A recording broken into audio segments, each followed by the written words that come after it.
Hello and welcome to Seagulls Social, Season 3, Episode 4. And Yes, lads, we're on the back of another win in the Premier League. We are in absolutely immaculate form right now. And I'm with the immaculate form of boys here as well, with Maz and Ben. Lads, how are we feeling today? Oh, mate, I'm a bit tired, I'm not going to lie. I had a busy one yesterday. Obviously, Brighton game. Travelled down from London to Brighton. Got to experience an absolute dominant performance by the boys over Leeds. And then when I had to leave early, unfortunately, because I had to come back for work. I went and covered the KSI fight. KSI versus Swarms and Pineda. I'm surprised KSI didn't ask to fight you as well, mate. The other two opponents were fucking horrendous. Oh, mate, yeah. Three fights in one night. Less said about them, the better. They were a travesty. Jesus Christ. Yeah, well, especially the actual professional in quotation marks. Like, apparently a professional. Yeah, and then didn't finish till like 1 a.m. But man, we're here, we're out here, and listen, Brighton, the form we're in is getting me through life, and I love it. 100%. And Ben? Yeah, mate. Just really, really good. We managed to experience a box. Everyone's going to hate us. We already had one guy message us, Sam, messaged us this morning being like, which one of you is in a box? Because we put it on our story on Seagulls Social. And I was like, leave it. It was through work. Like, we had to say yes. Obviously, I would much rather have been in the north, of course. No, it was good. Oh, were you both in the box then? Yeah. So we were literally just above... What an invite, by the way. Yeah. It was through work, to be fair, but it was literally just above the away end. So literally below us was the whole away end, which was pretty mad, to be fair. And like credit to Leeds, their away fans are very, very good. Yeah, they are sensational. So credit to them. Ryan, you know LUFC Scott that on Twitter that sometimes you and him beef. Oh, what, the one who argued with me for some reason? Yeah. So he was out of the whole away end. He was literally sat right below us. Like, how mad's that? So I was literally waving at him and stuff like that. You should have just like chanted my name at him or something. And Ryan. But yeah, no, how are good. You, Ron? I mean, to be fair, mate, my sister went to her first proper game yesterday, and I say proper game in like quotation marks, but she experienced a real life football goal for the first time ever. She lifted the home curse. Yeah. What did she? Yeah, she did. What did she think of VAR, Ryan? Because obviously, we were celebrating like mad. Like me and Ben were going mad. Gave it. And then I saw VAR. I was like, oh my god. It was like, so what was our experience? Well, I saw Van Heck. Well, from my experience because my season ticket's right above the subs benches. I saw Van Heck going like this, like to the team when it was VAR was checking, so he knew that it was going to be given as a goal. So that's when I was just like, yes, because Van Heck was celebrating. But yeah, I don't know. I think my sister enjoyed it. From what I gather of it, she went with my mum, so little girls' day out. So shout out Mum and Mia for their shout out Mum and Mia bringing the for the good vibes today. But Mamma Mia. But yeah, no. What a day all round, really. I mean, literally dominant from start to finish. Really, Leeds, to be fair, in the last sort of 20 minutes or so, I was a bit worried. I did think that we were going to get like an inevitable 1-1, but we can get onto the actual game in a bit. But to begin with, to be honest, let's start all the way from the top. Boys, what do you think about the performance from the beginning? Potter's sort of set up. We can start with Ben for this one if you want, mate. What do you make of the game? I think we were super dominant. I think the first maybe the first 10 minutes was a bit like back and forth, but then we just completely dominated for the rest of the half pretty much. And it's Solly March. Tom from Albion Assess said it a few weeks ago. He was like, if Solly March could bury chances, he'd be a top 6 player. And he's so right. Like, if Solly March had an end product, he would be worth 100 million. With English tax involved as well, but he would be unbelievable. The amount of the chances he had against West Ham, when he had a through-on goal again. I think he had another chance as well when on the edge of the box. He actually did test Meslier a bit. I think he would be unbelievable if he had an end product. It's a shame he doesn't. And obviously Trossard had a couple of decent chances.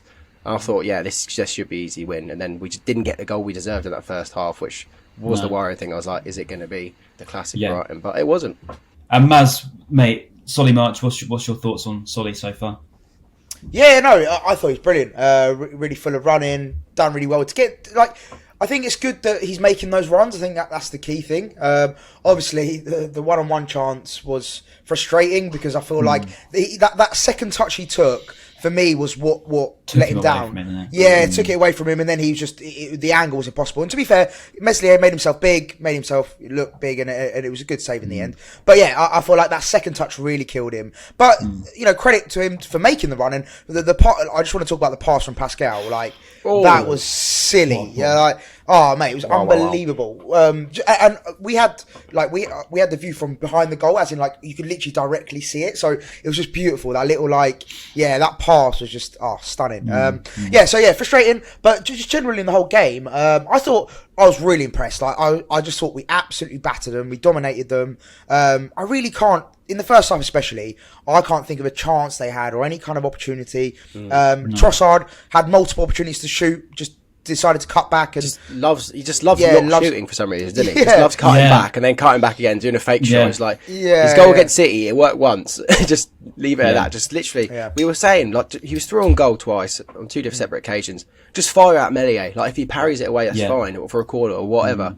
But don't just he constantly cuts back. I think that was Trossard's sort of biggest thing yesterday. He had 3 or 4 good chances in that first half. We could have, as you say, buried Leeds in the first half. We really could. The amount of chances we had. I mean, Leeds just, he had some decent moments of passing, and to be fair to them, I mean, I think they tried to play at the Amex, which was quite impressive, I think, because a lot of teams now, like, we're almost in that position these days where if a team tries to play against us, it's actually impressive because we sort of expect that we're going to go and dominate a team and at least pass it around them and make them have to work for it. But to be fair, Leeds did have a few spells, and I thought that some of their passing was very crisp and accurate as well. But talk about Solly just quick. Unless Maz, you want to just butt in there? Just quickly. I actually disagree with you. I think in the second half, I think second half they definitely improved. But I thought first half they were sloppy.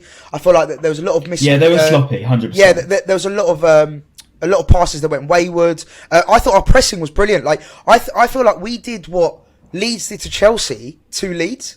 Like the pressing, I thought was brilliant. Like Caicedo, Estupinan. Like I just felt like we really on them the whole time. But they'll always outrun you, won't they, Leeds? They'll always outrun you. Apart from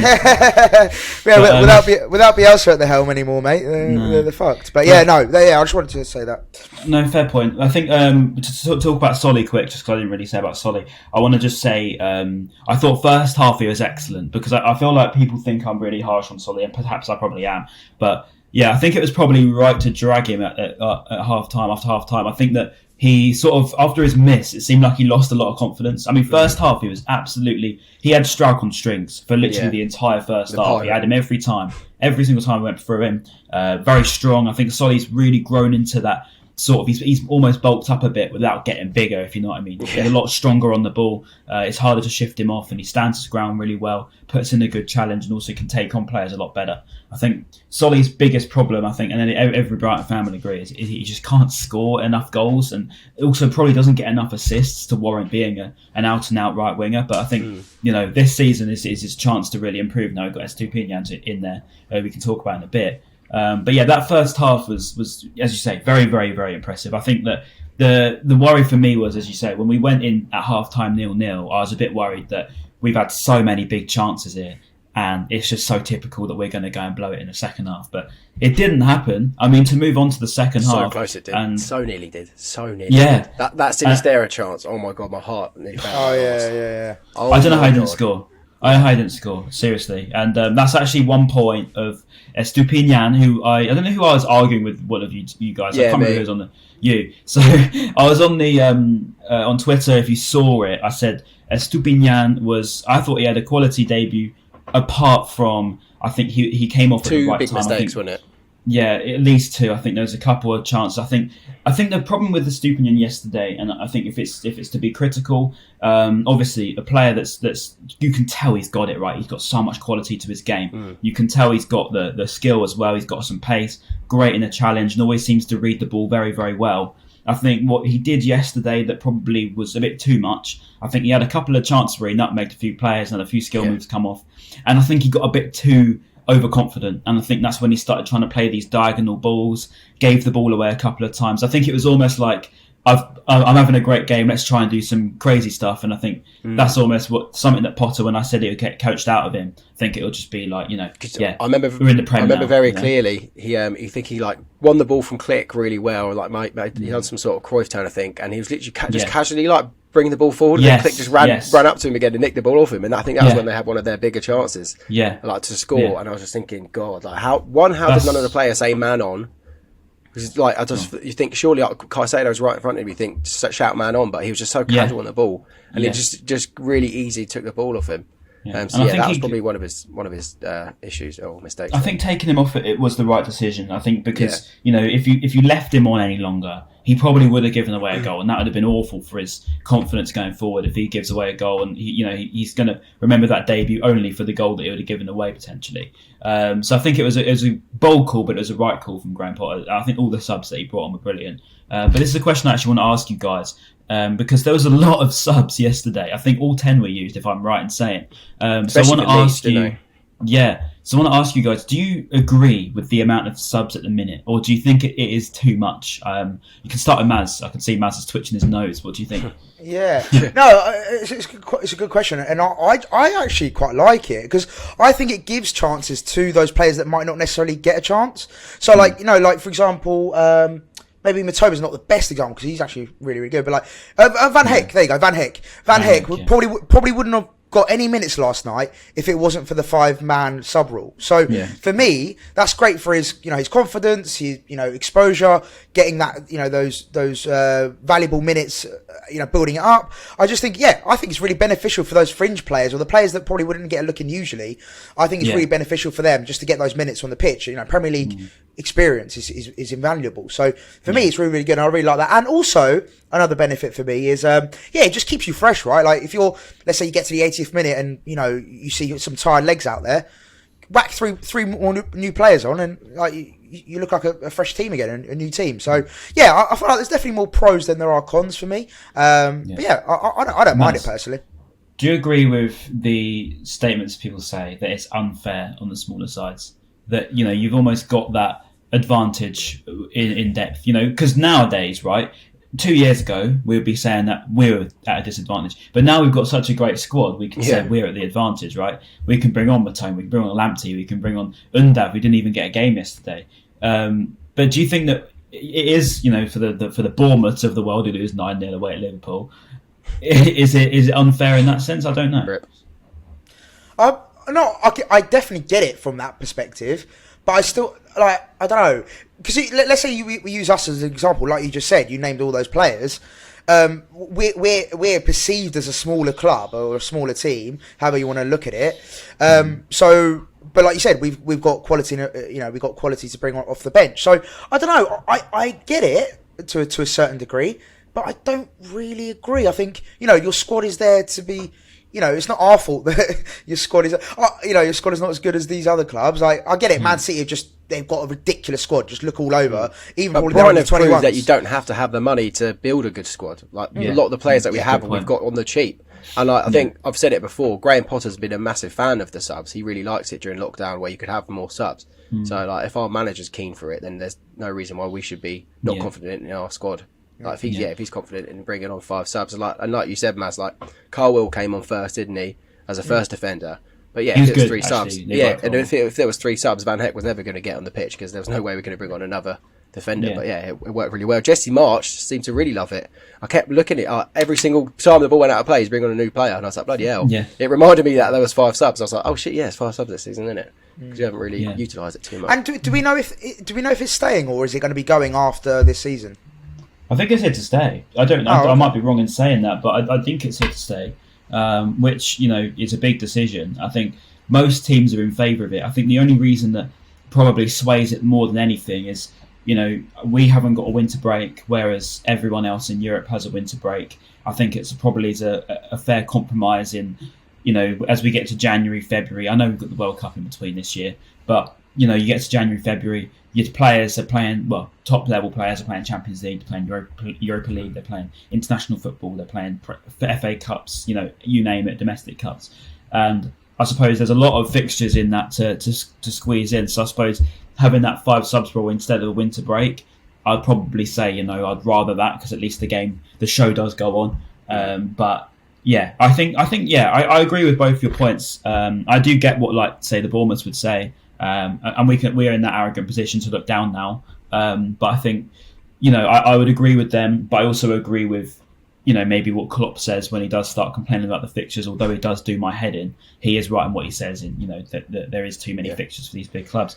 But anyway, moving on a little bit. Before I forget, I've just got a question. Out of all of the Leeds players you saw, who impressed you the most? Because I've obviously got quite a few new players now. Who did you like? And Matt Ryan, go on, you go. I quite like the look of Aaronson when he had a chance. I think the thing was with Leeds was they were very dirty, and their fans and manager alike, seemingly. Or were our players going down very softly? Because we were sat around some Leeds fans. No, mate, there were some nasty challenges going in there. I can't lie. We did go down quite softly. I did feel. Yeah, there was a couple of things, but I think overall, the Leeds fans are obviously going to lose it, because you do when you're at an away game and you're all drunk and you think that everything's against you.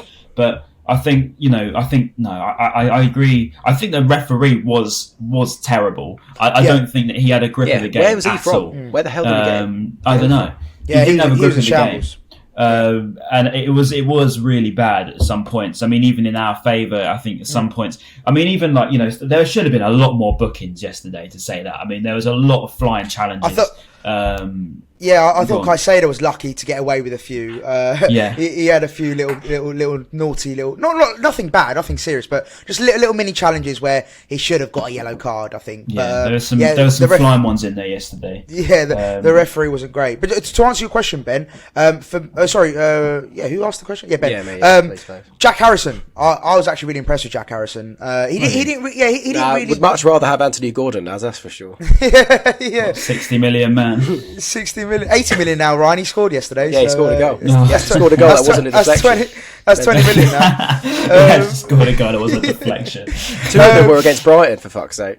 Yeah. But no, Jackie Harrison, I thought he didn't do anything. I know this sounds really bad, and someone called me out yesterday. Some Leeds fan replied to me going, because I put my story going, gone from watching Brighton batter Leeds to KSI batter Swarms, and he replied to me going, Leeds didn't get battered, mate. I was like, yeah, all right, mate. Well, if that's what you think, then cool.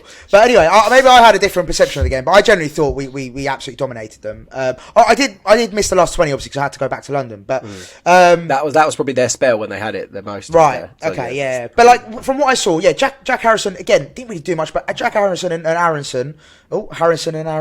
Did pretty well for them, considering they weren't really on it, really, in comparison to Chelsea. I think with Leeds, as I said, that last 20 minutes, they were really pushing us. I really thought that they were going to get a goal. There was a lot of chances flying their way. I don't know how they didn't score that Estupinan borderline assist that nearly gave them a goal. But I just think that, that was probably a moment where the first time in a long time where Brighton have actually been pressed like that, and it was that's probably the point I was pointing to earlier, was, fair play to him for doing that. And I would give credit to Jesse Marsh, but I can't, because he's just a complete idiot.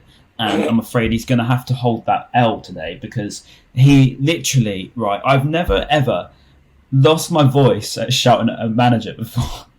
And yesterday I did. So, look, there's a first time for everything. I want to know your guys, because I don't know if you would have seen it from the south side. Obviously, over the west, mate, he was literally... he was going mad. I've never seen a manager go that crazy at the referee wound him up a lot, didn't he? Like, every single decision Jesse Marsh would be at one point, he literally turned his back and had his back to the whole pitch for a good 30 seconds. He just wasn't even bothering looking. And then do you see what he did with the yellow card as well? Yeah, he was like this, and then he was like, "Yeah, book me." Yeah.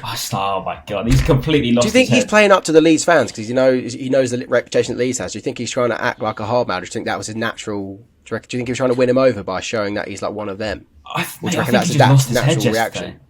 I think he just lost it. I honestly, he was throwing the ball around. He was literally, even when he was sitting down on the bench, he was still moaning, and he was going like this all the time and like that. And you just think, mate, if I was a player, or even, say he's a manager at work, and I see a manager losing his head all the time, I ain't going to be respecting. I'm not going to I can't be told what to do by someone that can't even control themselves. I mean, that's just crazy. So I don't know how those players look at him and think, oh yeah, I'm going to do what he says because he's not losing his absolute cool. I don't know what you guys would say about that, but I just think if your manager's losing his head like that on the touchline consistently all the way through the game, it wasn't just an odd chance, like the Tuchel Conte stuff. It was all the way through the game. Yeah, some fans like that. He just never had a grip. I think he first of all, Ted Lasso comes to mind, but no. Second of all, on a serious note, I think he was just frustrated by the referee's performance, and as we all can agree, the referee was poor last night, and so I think that those frustrations just spilled over to the touchline, and also as well, you can tell he's a passionate guy because I remember, was it when they scored their second against Chelsea? Did you see he was doing like a Tuchel down the line, like he was like proper like doing like a Mourinho down the line. So I think he's just a very passionate man. He is American as well. He'll last another few months. Yeah, mate. I got. Oh, that's another thing as well. I got not slaughtered, but this one guy replied the other day as well about my comments about March, saying that he'll get sacked by the end of the season. He was like, Maz doesn't know what he's talking about. Like he's a great manager, blah blah. I'm like, okay, cool. Let's see. He's a decent manager. Yeah, he's all right. I think that maybe he hasn't been around long enough. I don't think he's been around long enough to judge. Like I remember, I heard some Leeds fans talking after the game. They were saying, which was kind of a fair point. He was brought in at a time when all he had to do was just try and get results. He couldn't have an opportunity to really play too much football and coach them that. It was just like, let's just stay in this league. That was his objective. And now he's got his players and he can actually start playing the way he wants to. I feel like now is kind of his actual chance to maybe show relegation what he can do. And answering my old question, question like 10 minutes ago, Gelhardt, he reminded me of like a young Wayne Rooney, like at Man United or at Everton for some reason. What'd you say? I said, whoa, that's bold to say. No, he did. Rooney. Yeah, no, he did. So I guess maybe his stature and the way he's quite stocky and small, but he's got really good feet for someone of his I don't know, his size. I don't know. I think though, to be honest with you, like.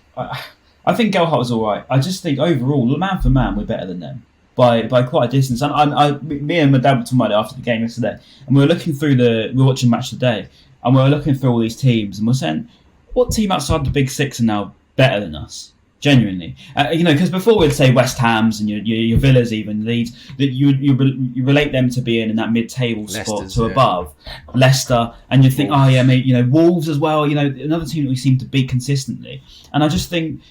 Out of all those teams, I'd put us above all of them. I mean, we're better than Leeds, definitely. We're better than Wolves, definitely. We're better than Leicester now. We're better than Villa. I just look at those teams and I just think none of them are actually better than us. And I don't see any reason. I don't see how, that's unreasonable to say, because anyone that's watching this or even at the moment.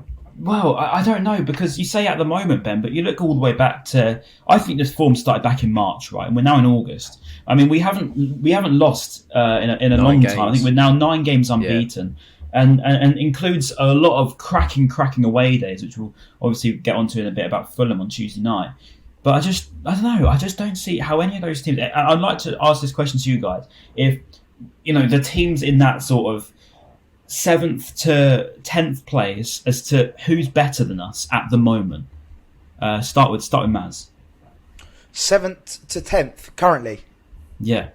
Okay, so it's currently Man United, Liverpool, Brentford, and Newcastle. No. I mean those teams like Villa and outside those Big Six teams. Right, outside the Big Six. Well, okay. West Ham definitely not. Leicester, they're terrible at the moment. Wolves, no. Everton, crap. Bournemouth, crap. Villa, not good. Southampton, Europe. We're getting Europe this year. I'll be honest, we're actually getting it. I'm looking through the league, and I'll sold it to me, Ryan. We're getting Europe. I'll be honest. Well, we're 6 down now. There's not that many, to be honest. You've got your Watfords, you've got your Fulhams, you got.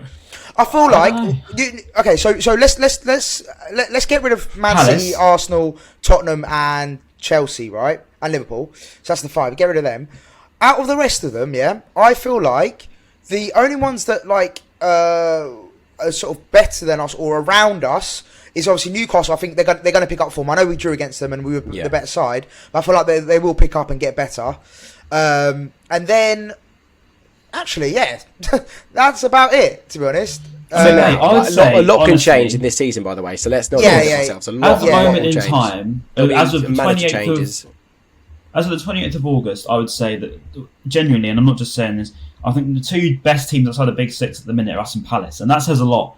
I do think that us and Palace are probably the best two teams outside that Big Six at the moment, and that's a credit to both teams, really. I mean, how much we've both improved through, Palace only a couple of years ago was sort of, Roy Hodgson ball part of the bus, and all of a sudden they're very expansive, have decent individuals as well. We're, play some magnificent football. Maybe you don't have the individuals that Palace do, but play better football than Palace do. So, you've got that, when we come to play Palace, they've probably got the better individuals. We've got the better managers. So it's an interesting war there, who we play soon. But I'd say, I don't know. I just think us and Palace, yes. Newcastle, I don't know. We should have really should have beaten Newcastle by a fair amount of goals. Yeah. I mean, that was a 2 or 3-0 win there. I mean, I think even we had about 3 expected goals there.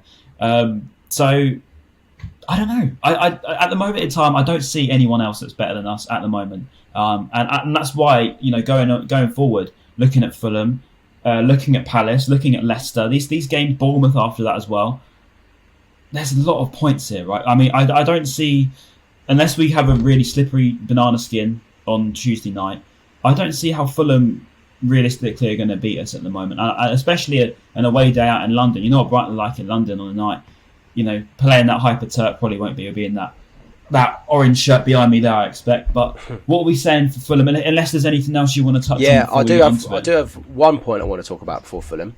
So again, yesterday, your best friend Josh Akers, Ryan, he made an interesting point about the Carabao Cup, the League Cup. He was like, obviously with the World Cup in between, and looking at teams that some people have got. I think Chelsea have drawn City, haven't they? Hire me, Josh.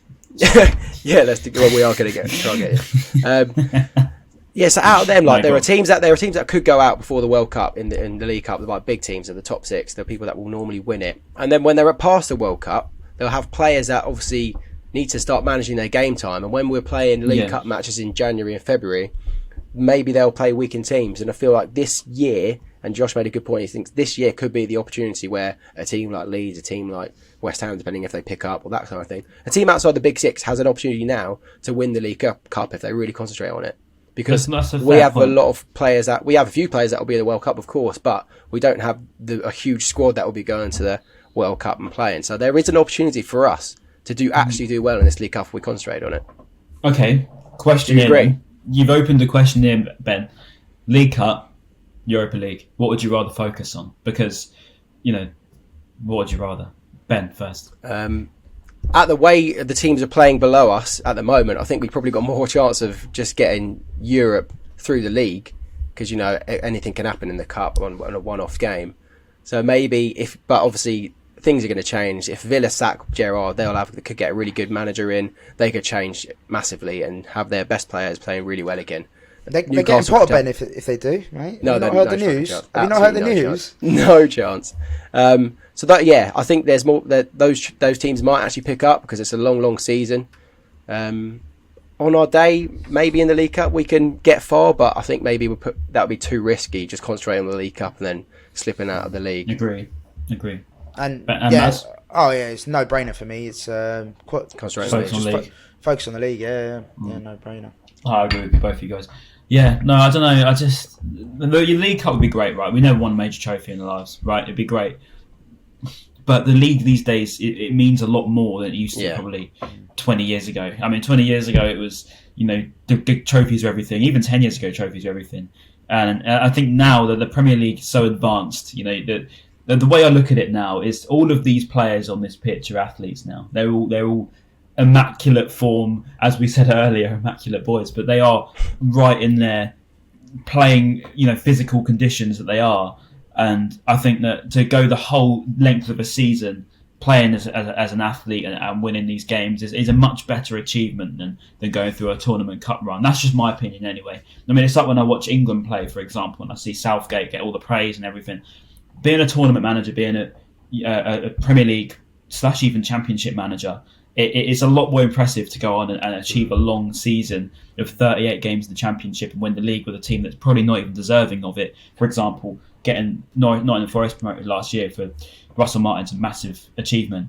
Was it Russell Martin? No, what's his name? The guy that looks drunk all the time. Steve Cooper, I think. So I get them too confused. But yeah, that's what anyway, won't go on a tangent, but I think it's a much better achievement to go on a league. Isn't it mental? Like, just deeper, we're talking about potentially having a tournament in Europe to compete with during this Premier League season.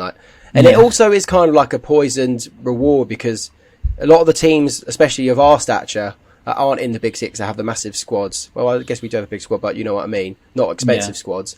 When they get into Europe and they have to do the Thursday nights with the league as well, it doesn't always pay off. And they end up like slipping down the league and losing form in the league because they're concentrating on Europe every single other week or whatever. So it would be really good to experience it, but it also could affect us in a bad way. I mean, look at West Ham now. They were unbelievable a couple of seasons ago. I know they're bottom of the Premier League. Even last season. But their Europa League run really did distract them from the league. Yeah. I think, West Ham as well, when we played them last weekend, really bad. They were really bad. I mean, it was unrecognisable to last year, completely. I mean, like, we just completely tapped it around them, and they look like genuinely a relegation candidate. I'm not saying they will be, and I'm not saying they are. But that day at West Ham, they were really poor. So, you might be right, and even look at, you say, Burnley's and everything. It seems so when you get to that pinnacle, it's almost like that come-down effect. Yeah. But I think with a team like us, I always look at it, and I always refer to Tony Bloom and Graham Potter, etc. The players, the backroom staff we've got in place, it just seems like the project is in much safer hands than if it was in the hands of, say, David Gold, etc. I think that West Ham fans not long ago wanted that whole board out, sack the board and everything, and protest rights and everything. And I think now, Brighton, I think if we were to get to the Europa League, Bloom would have a plan, right? I don't doubt it. And I feel like I'm one of those like Goldston Twitter fans right now. Like, trust the club, trust the club, trust the club. And I do. I think, I don't think that's unreasonable. But unless there's anything else you boys want to add, I think, we didn't actually talk about Pascal Gross's goal, weirdly. Yes. We haven't even spoken about we need to speak about the goal in general, because he's I think actually this is going to be the Pascal Gross segment, because he deserves it wholeheartedly. What a man Pascal Gross is! An absolute Albion legend, without a shadow of a doubt anymore. No one can ever debate it. He is an Albion legend. Question it. You can't question it. Gross haters have gone quiet, and they should. Hold your heads in shame, because Pascal Gross is a hero. And the way we'll start it off is the goal, because the well-taken finish, by the way, a really, really great strike into the bottom corner. He took it with so much composure. It was a great little move as well from Trossard to lay it off. And I think, in general, Pascal Gross, I mean, the balls he played forward earlier, as you mentioned, it was Kevin De Bruyne-esque. The performance he put in was Kevin De Bruyne-esque. The balls he was putting forward, it was no different to what you see De Bruyne get raved about and Ballon d'Or shouted about. It was exactly the same. I'll start with you, Maz. Just talk about Pascal Gross' performance and Pascal Gross in general. Just what a man he is. Oh mate, it's brilliant, and it's really because I've seen him a few times on nights out and stuff, and like it's really funny to see his character like off the pitch compared to on the pitch. Like he's very sort of very quiet, very sort of shy, like quite a reserved, shy figure off the pitch. But like on the pitch, he's always wanting to be on the ball. Yeah, he's a machine. He wants to be on the ball. He's fucking amazing. Like the passes he makes, his footballing IQ is second to none. It's what Lallana said when he joined, wasn't he? One of Lallana's first interviews, he was like, "I can just chat to Pascal about football, like it's so in depth." Yeah, you just know he's going to be an Umbro manager. Before we continue, just on that point, imagine a conversation between David Prava, Pascal Gross, and Adam Lallana. Yeah, the brains in that conversation must be surreal. Honestly, sorry, Matt, go on. No, that's right. Like for me, he's just footballing IQ. Obviously, look, we all know his mobility isn't the best. Like, as in, he's not the most mobile player. But I don't think he needs it. Like, it's proven time and time again. And final thing from me on this as well is I feel like he's very much a system player. As in, if you place him in the right position, which Potter has done, to be fair to him, and he's really recognised where he plays best. He's put the team around him now, hasn't he? Exactly that. Whereas, was it last season at times, he's playing out on the wing, and I was just like, why are you playing him out on the wing? He's just not. And the wing back a couple of seasons before that, wasn't he? Yeah, and I'm just like, I feel like, unfortunately for him, he was a bit wasted. Like, he didn't really get. It could be part of his new contract, to almost focus the team around him, which might have even been a pull. I wouldn't be surprised if that was a little thing, sign this deal, Pascal, and we'll also literally build this side around you. Because the way Alexis McAllister and Caicedo have been playing behind him, it just brings the best out. Giving him so much freedom, isn't it? It's giving him so much 100%. Freedom. Yeah, like, the chances he created yesterday were so good. Like, we obviously spoke about that through ball for Solly March, and then obviously none of them put away any of his chances. Still gave him an assist, so he had to do the work himself. And even his run He had to like break away from the defence and just give himself that little bit of space, like everyone, the finish across the goalkeeper in the bottom corner like that. It's like along the ground as well. It wasn't like it was really, really powerful. It was just a really well placed finish. Yeah, quality. I think what was it? 7 goal contributions now in something games, is it? 7 in 7.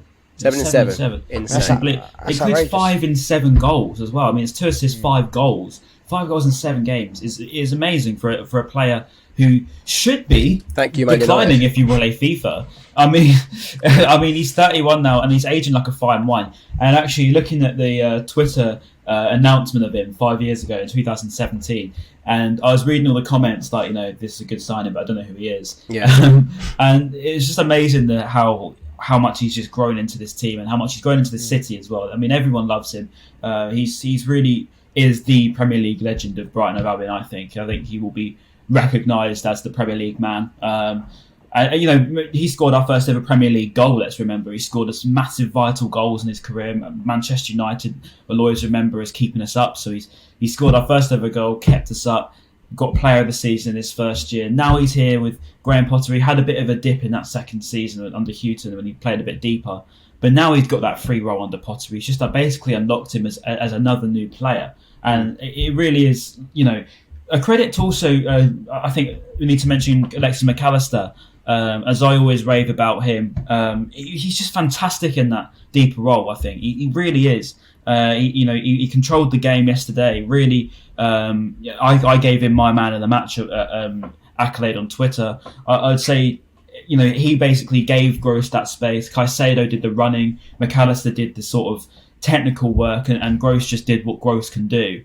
But yeah, to talk about that goal, it's just a fantastic finish. And what a way to just round off an all-round sort of performance from Pascal Gross. Perhaps he did deserve the man of the match. I think you could have picked any one of the players that were featured in that team yesterday as man of the match, to be honest. Mate, I wanted to put Sanchez saved us multiple times. I wanted to put him in my FPL team. I completely forgot to do it, and I'm scared to do it because I don't want to curse it. I don't want to put him in and then he just completely ruined. I know I have nothing to do with Pascal Gross's form on the pitch, but in my head I'm like, if I do it, he'll be shit. You'll curse it. I'm going to hold off for everyone. So obviously you're welcome. Don't worry. Final one from me, and then I think we should move on to Fulham. But final one from me. Just big shout out to Danny Welbeck, mate, because and I say this probably every week.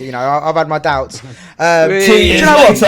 Yeah, 2 years later. No, big shout out to Danny Welbeck because I thought his running was brilliant. I thought he was really physical. He's winning headers.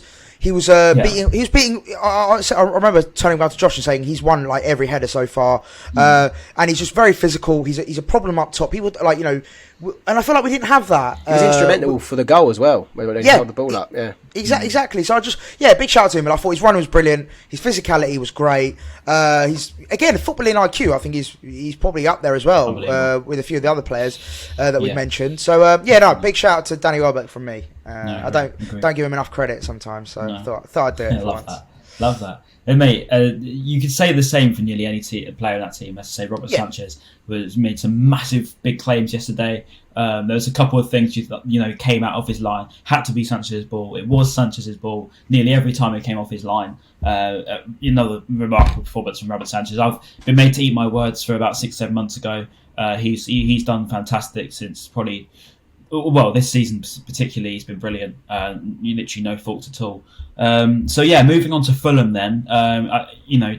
Don't hound us in the comments if we have forgotten to mention any players here, because literally we can give credit to everyone. But anyway, moving on to Fulham. Big game as well, because I think that Fulham are a side with a lot of confidence. And Mitrovic has been firing goals. He's already got 4 this season. There's questions as to whether he'll even be a Premier League striker. He certainly is. And I think... I don't know. I do think it's going to be a tougher game than we probably take credit for. I think we should win. We are better than Fulham, so to speak. But I think it will be a tough game. It is at Craven Cottage, so they have their sort of home form, which is quite impressive, to be fair. Really intense atmosphere at the Craven Cottage. Just get all the cheese boards out. But start with you, Ben. What are you thinking for Fulham? Well, I'm thinking, obviously, the first thing you think of is Shane Duffy. Will he cause us problems? Good point. Mitrovic, obviously, he's the standout player for them. A player that I've probably, in the past few years, would have been happy for Brighton to sign him, but maybe he just doesn't really kind of fit the mould for Brighton. or maybe just for Potter in general. Does he have 100 goals or something now for Fulham? Is that right in saying? I think it's. Is it? He hit 100 this weekend. Yeah, what I'm thinking is, obviously, going into the Leeds game, Rodrigo was like the top goal scorer of the Premier League, and then Duncan Webster just absolutely handled him. Veltman just handled him to perfection. So the question is, will that battle pay off for Duncan Webster? Like, will they get the better of Mitrovic? And I'm leaning towards yes, but I don't think it'll be as straightforward because he's a lot more physical than Rodrigo is. I was just about to say that. I feel like the difference between Rodrigo and Mitro is the physicality. So I feel like with Rodrigo, he does his little runs in behind or whatever, and his little decent feet, whatever. But he's very different to Mitrovic, and I feel like, it does pay me a little bit to say this, I feel like they might struggle a little bit with Mitrovic. I don't know. I could be wrong, and I hope I'm proven wrong. I don't know. I feel like with Webster and Duncan, he's a bully. Yeah, he's a bully. Yeah, and like you saw, mate, I don't know if you saw the highlights against Arsenal. Like he had a really good header, which Ramsdale made the end of the game. Yeah, made a good save. And he was just a problem for Arsenal the whole game, and obviously got a goal as well. So I don't know. He does worry me. I'm not going to lie. Yeah, fair enough. I do worry about Mitrovic. Like you are right, but I don't know. I just think. To mention Levi Colwill, actually, who played yesterday, I thought he was really good actually when he came on. He showed that he's got that dominance and he's very, very, very strong, and he passed all the tests that he needed to pass. And I looked at that back three of Webster, Duncan, and Colwill, and I just thought that is so perfect if we can keep hold of him after. They just signed Wesley Fofana. Trevor Chalobah looks like he's going to be staying as well. I don't see why. He would want to go back to Chelsea. They've got what's his name, Koulibaly as well. So I don't know. I don't see why in the future he would want to go, especially if he has a good year.